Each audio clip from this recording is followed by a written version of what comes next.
welcome to Turn the Page, the official podcast of the Syosset Public Library.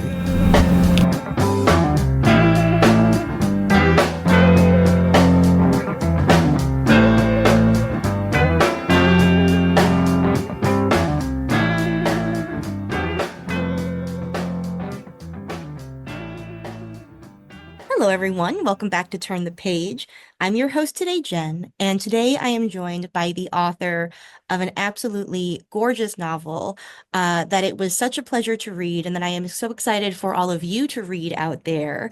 So let's welcome to the show our guest. Welcome. Could I ask you to introduce yourself and your book, please?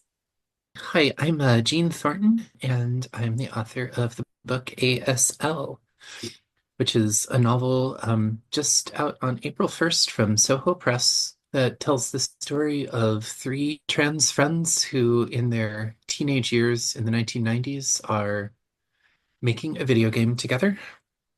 And that they decide is going to be the greatest video game ever made. Doesn't exactly work out like that, and the novel tells the story of that and what happens to all of them in their later lives, just in the year 2016, directly before the sort of first Trump presidency starts. Online friendships, video games, and all sorts of things. Excellent. Thank you so much. Yeah, if we could start out, I'd love if we could talk a little bit about your career as a writer and your journey to this book. What was its inception point? Was it a particular character or a line of dialogue or a vibe? Where did what's the seed from which it came? What a good question. It was a number of different things. To talk a little bit about my career as a writer, this is, I think, it's my fifth book, I think, altogether of stuff I've edited and written, and then third novel.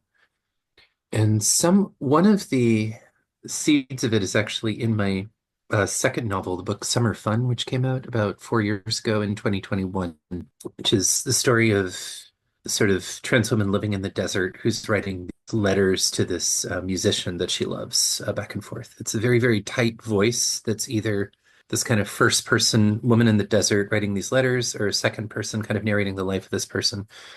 And I worked on this for a really long time and kept thinking, this is such an airtight world of it's literally this one voice and her conception of the person she's writing to. And there's really not anything that gets outside of the single perspective. So it was, I guess that's apropos because it really is about the way that people look different, both from within their perspective and without their perspective, and how that can happen over kind of a trio of friends over time. So that was one of the things, was just wanting to have three different voices who are any one of whom you could claim as the main character of the book. If you sort of read the book assuming that the character Lilith's the main character, it makes a certain kind of sense. If you assume that Sasha's the main character, it makes a certain kind of sense. Certainly Abraxa makes a certain kind of sense. The title is kind of a play on that, where it's either age, sex, location, or Abraxa, Sash, Lilith. It can stand for one or the other.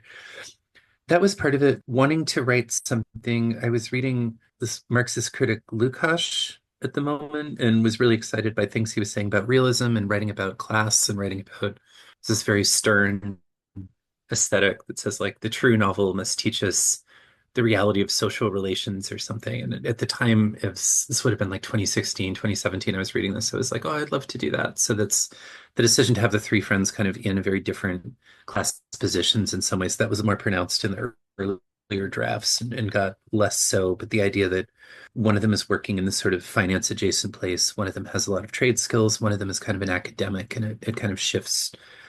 That becomes a little bit less true as the novel evolves and you sort of get away from your original ideas and you find the life of it that's separate from that. But that was one of the pieces. And of course, probably the biggest piece is just I was part of a world that was sort of like the game making world of these characters. Like when I was a teenager, it's a different program called ZZT, but a lot of my early adolescence was kind of discovering the internet around. My family got online with like AOL in 1996, as I think a lot of people did. That's been called in internet history the eternal September, referencing when a lot of people would come online in the past in September when you'd get college access, and then suddenly all these sort of old internet heads on Usenet forums who are enjoying their days, like talking about Linux or similar peaceful things, would suddenly be flooded by all these people coming on, and they were like, "Oh no, it's September again." And then 1996 is the year that September never ended because everybody was getting on AOL and East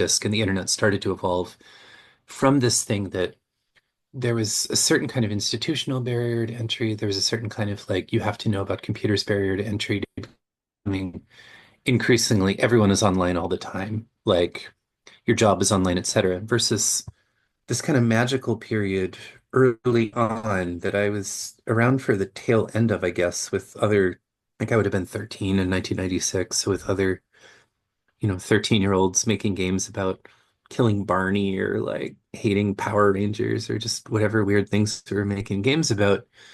Um, the way that the internet was really separate from your life in a way that I think is really, really hard to think about now. The way that you can be almost a completely different person in reality and sort of have this online, these intense online friendships, these intense online relationships where like your truer self could come out. That was very important to me. I didn't conceive of myself at the time as being trans, like exactly. So it's more complicated. And I wanted to get into some of the nuance of that in the book.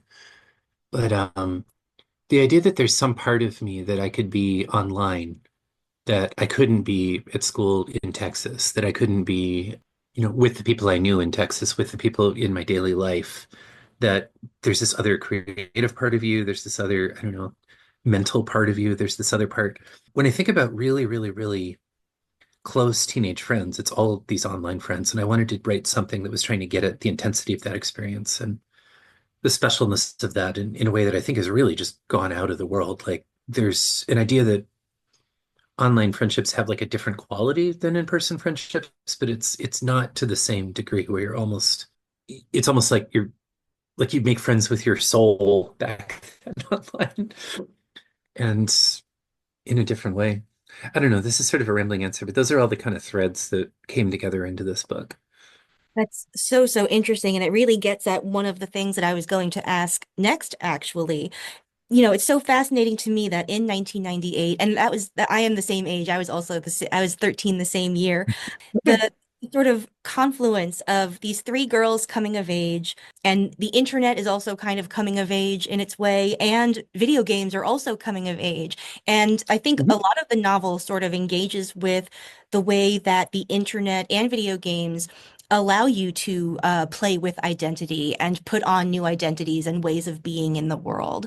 Yeah, that was really like beautifully done, I thought. Oh, thank you so much. I appreciate. Ah, And there was one line too that really made me think about how much the internet has changed. Because I think at one point you say that, it's not safe to share pictures on the internet. And I'm like, oh gosh, that's all we do mhm. on the internet now is share Yeah. pictures. So, so if you could tell us a little bit more about the three women at the heart of the story, I'd love to know about crafting them both as individuals and their dynamics as a group. Yeah, this is a really good question. There's sort of one of the starting points. I think they came from different places and at different times. I think Sash was sort of around first, and Lilith maybe around the same time. I had a meeting with a group of friends some of whom I knew from as long ago as the 1990s as part of the same game making group where we sort of meet up and write stories like very fast. We'd sort of have a prompt and then we'd write these kind of throwaway stories in about an hour just as, I don't know, a way to get better fiction chops over time. Sash came out of one of those as this sort of really throwaway character. So is this really kind of stern, kind of forbidding. There was much more of a, I guess she is pretty defined as a sense of restriction in the finished book, but there was a little bit more of a sense of that early on. So I had her kind of lying around, waiting to find a project that she fit into. And I think Lilith sort of showed up as the person who was often with her in those stories. Abraxa really came from a couple of specific people I knew from the game making community who are these kind of like Roman candle type people who are, you could tell were burning, burning very bright. And then thinking, I really want to write about what it felt like in some ways to just know people who are that incandescent in your adolescence. So it's sort of the three characters formed a little bit from that. And the way that I worked on them as a group was almost like the process of changing like a hubcap or something, or putting on a new tire, where you're supposed to not, you kind of tighten one of the nuts holding it on. And then once you get it to about as tight as you think you can get, you go to another one. But then as you're moving around, as you're tightening each one, you have to sort of loosen and then adjust all of them going over. This is maybe a terrible metaphor, but it's like the idea that starting out, I think Lilith was the one who was closest to me. Like I was in the Scouts like her and had a lot of not the same experience of the Scouts, but a lot of those scenes are from earlier in the book where there's a long scene where she's in a kind of scout camp. A lot of that was some of the first material written in the book. Um, and then every time I went through a draft, this went through many, many, many drafts over the years. There was always kind of one character who was working the best. It started out being Lilith, and then it's sort of, okay, well, the next draft, I don't know as much about Sash or Abraxas, so I'm going to need to go in and really figure out, taking very seriously the idea. This is another origin point of the book, actually, is I don't know how familiar you are with the Final Fantasy games or if this is a part of your A little bit, experience. yeah. Uh, these were quite important to me and my strange online friends. There's one in particular that was kind of a model for the book, which is the sixth Final Fantasy game, which is constructed along the same lines. There's something like 12 main characters, and any one of them, with a little bit of a stretch, could be the main character of the story. It could really be. That taught me a lot about fiction writing in general, just playing that. It's something that I brought into my practices. So the idea that if I was started on one draft, really, really feeling close to one character and thinking, okay, that character's really working. The next draft, I would try to see it entirely from another character's point of view, stay with it, make whatever necessary changes until it worked for that. And then that would usually unbalance one of the first characters. So it's sort of like all of them were getting stronger over time, playing off the others. For in the finished book, I think Lilith is the one that I'm sort of least connected to. I'm in the process of recording the audiobook right now. We just got through uh the first of those long SAS chapters yesterday. So about halfway through. And it's really easy to read the SAS chapters. It's really easy to read the Abraxa chapters. The Lilith chapters, I keep thinking like, oh, I wish I could just go back and rewrite this. There's so much more I could do with this character. So it's kind of a never-ending process, but I wanted to really make it so whoever the character that you feel the closest to in a moment, like you'll see this as their book, and the other two characters is kind of like the supporting characters. I really, really consciously wanted to do that. And hopefully that worked. I don't know.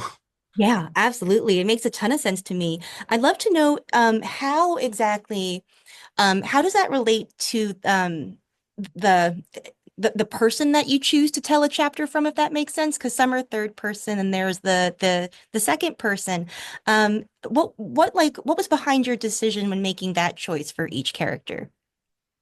A really good question. I wanted to, there are two third person voices for the most part, in part because all of Summer Fun was in the first and second person, and I originally didn't want to write any of that. I was like, that's so hard. I never want to do that again. I'm gonna give myself a break on this book and do third person, which ended up being harder. Like the second person is actually easier to write in some ways because it gives you kind of fewer choices. You really have, there are only a couple good ways to do that. So your choices on the sentence by sentence level are kind of laid out for you.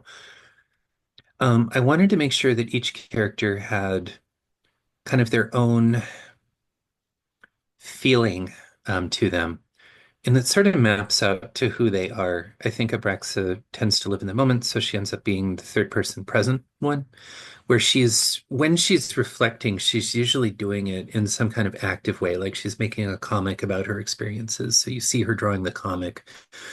She's thinking about these sort of jealous thoughts about um, this complicated like ex or like protege character Marcy that she's living with for the first part of the book, and she has these very difficult feelings about. So you see her like she's like slipping notes under her door at one point. She's doing these sort of things where you see her not necessarily working in retrospect without doing something.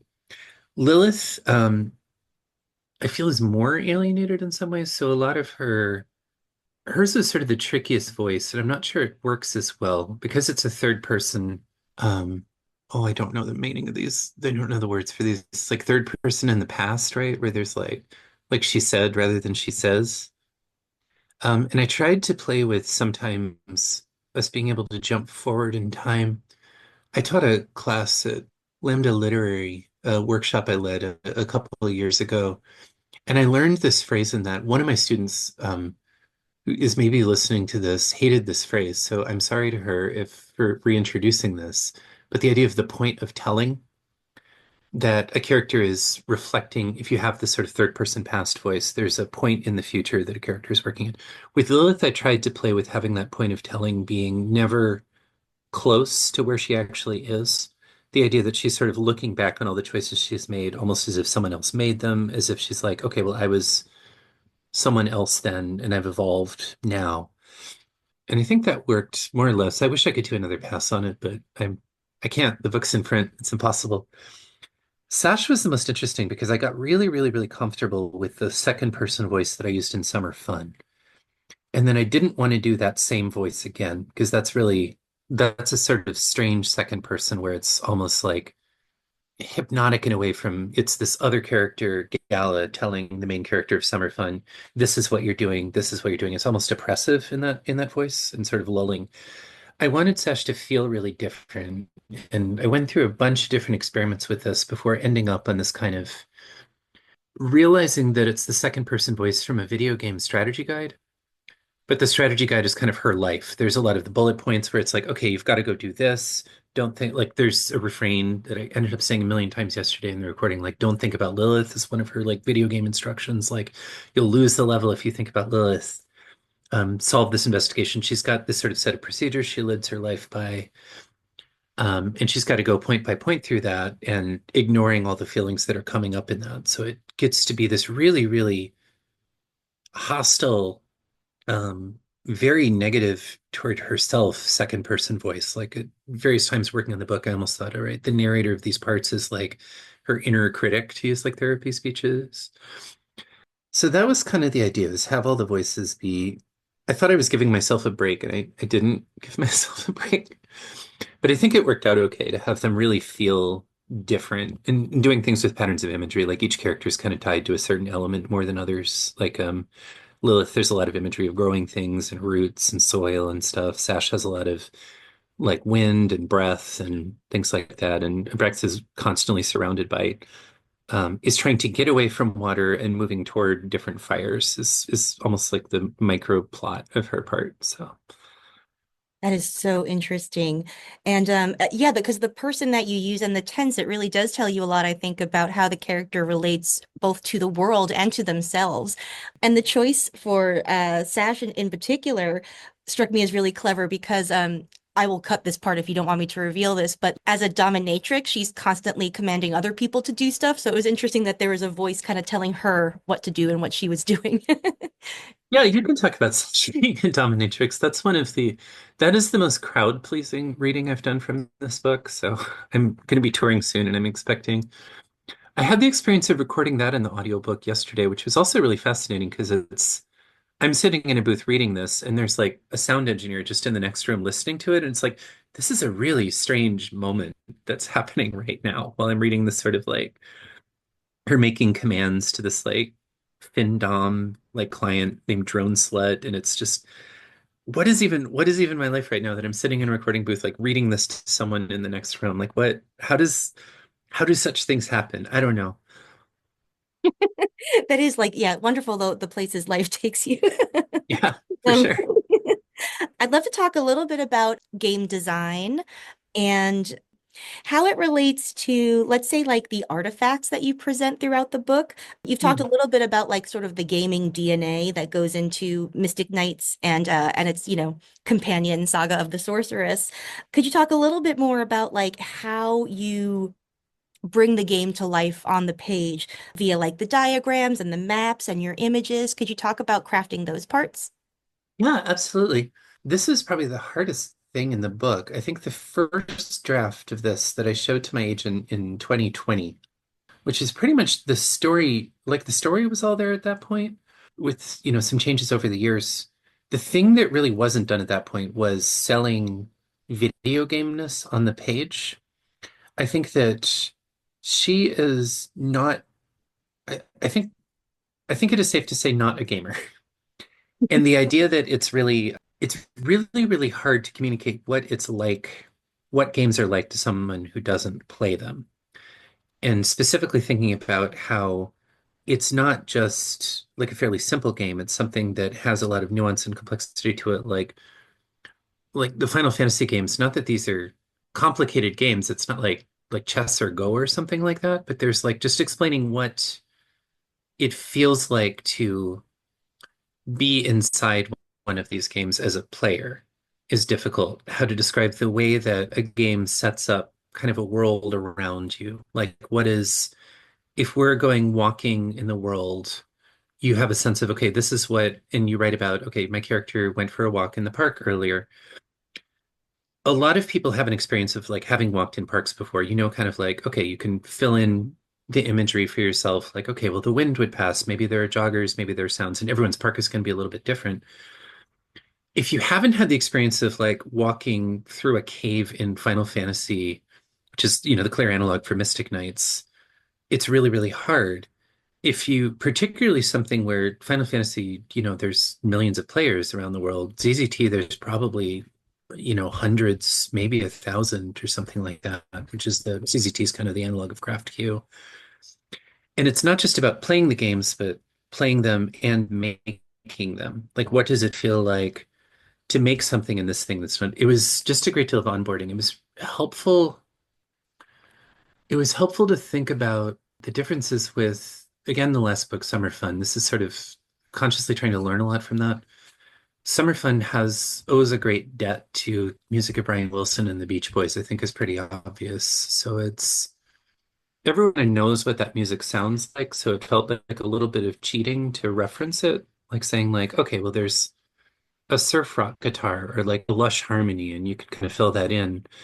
This had to be a lot more work to construct what does that feel like from first principles. So a lot of things about what sound does it make for the player to be walking with this tick, or just explaining what text mode is in a game. I had to end up including, and that's kind of getting around to the question of those other artifacts is really needing there to be things that let you know what Craft Key is supposed to look like became really important because it's really, really hard to picture. Even if I'm describing, the rooms are like they look like an old bank computer where it's kind of in 80 columns of text by 24 rows, and it's these 256 characters and all these different colors. You can kind of put that together, but it's almost like the Mary's Room experiment. This experiment where there's Mary lives in a black and white world and is a theoretician of red. It's this philosophical thought experiment. She knows every fact you can possibly know about red. And one day she steps out of the room and she sees red for the first time. And the philosophical question is like, does she have a new experience or not? That was kind of the idea with including the images, right? Is I can tell you every fact about what ZZT is like, but I really do think there's knowledge that you don't get until you see like a drawing of these title illustrations of like Lilith standing in the forest rendered in ZZT, or what the church looks like in ZZT, or like when I'm talking about what it feels like to be in a maze or in a game, or what good game design is to the extent that I know that. It just made sense to show it. And that's one step closer to being in a game in the first place. This is a long way around of answering this question. I hope this is what you were looking for. It 100% is, yeah. And it occurs to me too that it gives the book also that sort of like an archival feel to it. And Hmm. that dovetails really nicely with the themes of becoming fixated on something that you made while you were coming of age yourself, and like investigating it to learn more about yourself and the person that you were and the person that you became. I just really enjoyed reading this and thinking about, the way that our relationships to our own past and the media that we made and consumed can provide this sort of roadmap, to the future. And that all kind of comes together with the idea of involution, which you talk about. There's some time that you spend talking about, the principles of game design. And I spent a lot of time thinking about involution and the idea that like your your end is in your beginning. And I think it's, yeah. Mhm. I kind of lost track of this like just positive ramble, but like it's been really great talking to you about this book, and I'm very excited to recommend it to our patrons. Oh my gosh. Thank you so much for saying. I'm glad you like the principle of involution. I think it was fun to get to write about all that stuff. So thank you. I'm really glad you enjoyed it. Uh, what's next for you? What is on the horizon? Are you writing right now? Yeah, I'm actually doing, I feel like every book I've done has had a little bit more visual stuff in it. So I'm right now actually embarked on doing a long comics project. We'll see if this sees the light of day at any point, but it's mostly done with I'm going to be showing it to my agent has seen glimpses of it over the time. I'm going to show her the rough of it fairly soon and see if someone is interested in me doing the good drawings for the rest of it, which will take a few years, I think, to get them done. But it's not I say it's comics, but it's a mix. It's got these long text passages as well. And it's kind of my elevator pitch for it is sort of like Star Trek meets In Treatment meets Night on the Galactic Railroad, which is this very specific anime that I strongly recommend people check out. It has Harumi Hosono from Yellow Magic Orchestra did the soundtrack to it, which is quite wonderful. And it's basically about this kind of itinerant space therapist traveling out into the universe, sort of post first wave of space colonization. So visiting all these lonely, depressed space laborers and hearing their sorrows while pursuing kind of a magical agenda of her own. It's weird. It's gonna be a fun one if I ever, but that's kind of what's consuming my interest right now is drawing all of this. Oh, that sounds really exciting. So yeah, I would love to see that. So Godspeed. Yeah, that's great. Thank you. All right. Yeah, thank you again. And thank you to our listeners for listening. Please check out ASL. It is, it might sound disingenuous because it's February 7th right now, but it's probably going to be one of my favorite novels of the year. It's already has impacted me very deeply. So, all right. It is now time to close this chapter. We'll see you next time. It's time to close this chapter of Turn the Page. Join us for the next episode.